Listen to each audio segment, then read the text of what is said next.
After about a year of printing and building, I'm finally finished with my Batsuit, and I'm ready to show you what I put into it. Let's start with the STL files. Sorry about the dust, I don't wear these things too often. I did go through a few different versions of the helmet, but ultimately I settled on this one. This is the Batman concept cowl for Ben Affleck, and you can find this on do3d.com. You can also get the Robert Pattinson version on do3d.com.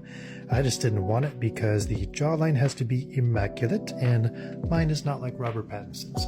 So this one hides my jawline pretty well, and I actually like the style a little bit better anyways. I also got these gauntlets off of do3d.com, and they come with these cool grapple hooks, and they can swivel out. But for Robert Pattinson in the movie, he doesn't have the blades. He has these straps that kind of hang out and look like blades, but they're not.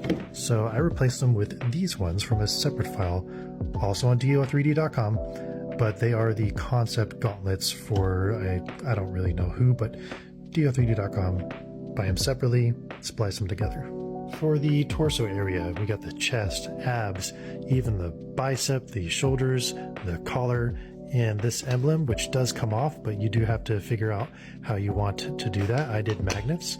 Anyways, all from one file, cgtrader.com, and it's made by Hiko 3D. And the last file I got is this leg armor, which actually comes in a full suit, but I just wanted the legs. It's from nicoindustries.com. Most of the time when I'm wearing the cape, the back is going to be covered. Every once in a while the wind might fly up, I don't know. But just in case, I do have back armor as well. It comes with a leg file, so same thing, nicoindustries.com. Pretty cool. So that settles it for all the STL files. Everything else, the belt, the pants, the shirt that I wear underneath, everything else I got on Amazon. Like this duty belt. It comes with all the accessories, except this one I had to hunt for especially, and I also switched out the belt buckle to be this quick release one. The side holster you can get on Amazon. I just went with this one because I liked the style. It holds my grapple hook. I don't know why he has a side holster in the movies. I don't even see what's in it, but I just put the old grapple hook that I had from the Ben Affleck version, and I also have the grapple hook on this one, so I don't know, Batman likes options, I guess. I have previously made a video about the boots. They're Nikes, and they're also on Amazon, but you don't have to go with Nikes. You can go with Under Armour or whatever military/tactical boot that you want to go with. As far as the pants and the shirt are concerned, it's just a black shirt. You can get any kind that you want, and these are black jeans. I went with like a skinny jean because it fits to my body better. There's no baggy, loose material hanging out of the side, and it just goes for a proper aesthetic. When I was searching for gloves, I was looking for like a motorcycle gloves because I know they always have knuckle protection, but then I found these, which are airsoft gloves. So probably a little less durable than a motorcycle glove, but I just like the aesthetic of this one. The cape material, also on Amazon, is just a faux leather. You can find any kind that you like, any style. This is a little bit thicker than I would suggest. Maybe go with something a little bit more thin, just because it's a little too rigid. It's really heavy too.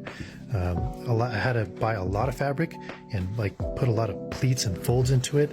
So even though it doesn't look like much, it's actually just, it's a lot. It just keeps going. It's a lot. For this neck piece, I am so sorry I did not record this, but this is what I did. It's faux leather. I sewed it myself, and not gonna lie, it took me a really long time. I just looked up a lot of images online and just eyeballed it, did the best I could, and that's all there is to it. The back side is a stretchy strap, elastic strap. Makes it a little bit more comfortable. To attach the cape, I just have Velcro on this part of the cape and on the back side of the chest piece. And I also have some stabilizing Velcro right here. It just helps it to hold on a little bit tighter.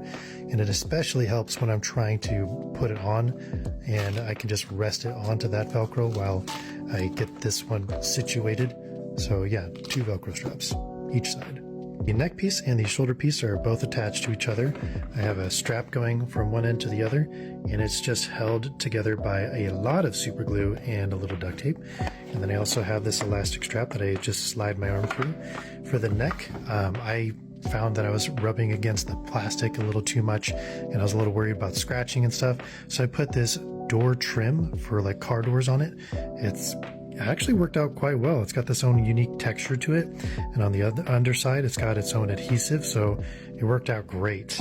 If I could make one small improvement, it would be to add some elastic straps to the tops and bottom of each side of this bicep piece. Right now it's just solely depending on the width of my arm just to keep itself up. To get these gauntlets to fit nicely, I added some foam to the top. On the bottom side with my wrists, the strap for the glove adds some thickness to my wrist, so it fits perfectly on the bottom. There's no wiggle room, but on the top I did have to add that foam. Conveniently, both the chest and the back armor files already have these strap supports on there, so I just sewed some straps on there and added a cool quick release belt buckle to it as well. On the sides, to attach them together, I just glued a bunch of elastic straps together just to make it more comfortable to wear. It does breathe with me, it moves with me, makes it a little bit more manageable to wear. It's also worth mentioning that each armor piece is attached to this big piece of leather. And there's one big piece for the front, one big piece for the back, and each armor piece is attached to it with E6000 glue. You just lather a lot of glue on the back, stick it on, find a way to like clamp it down or put a weight on it for at least 4 hours each piece, and that's it. Last thing I want to talk about is the leg armor, which I'm most proud of because it took a lot of work for me to get this to fit just right and work just right. So it comes in 3 separate pieces. You got the thigh, the kneecap, and the shin. And I just attached the kneecap and the shin together because it just works better that way for me. I attached it with a PLA welding, and the knee joint is made from aluminum material and rivets. And then the top and the bottom of this knee joint is secured to the armor with a ton of hot glue. It's somewhat temporary, so I can remove it if I want to. I wasn't sure if it was going to work or not, but if you want, you could use E6000 glue, you can use super glue, whatever way you would prefer to make it more permanent. To secure it to the pants on the top portion, I have these Velcro straps here and here, and then on the pants as well to match up to it. And then on the shin portion, I have these loops of Velcro that go around the top and bottom of the shin. And on the back of this loop, I have a little piece of Velcro that attaches to the calf piece. A lot of you guys also want to know cost breakdown. I don't have official numbers, I'm sorry, but if I could guess it, I would say that the actual plastic material, the primer, and the paint, all together, maybe around like $300. And then all of the accessories, it just depends on how much you want to put into it. So you could go with like a cheaper duty belt. It could be more of like a costume, cheap knockoff material, but I got the official duty belt. And I also got some pretty good Nikes that are comfortable, but I would invest in the shoes. They're gonna make it way better to wear for longer extended periods of time. So depending on what you buy, you're probably looking at another $200 to $300. So altogether, I don't know, it could be like $600-700. Well, that's it for now, guys. Thank you so much for watching, and if you want to see more, stay tuned because I might have some more project coming up.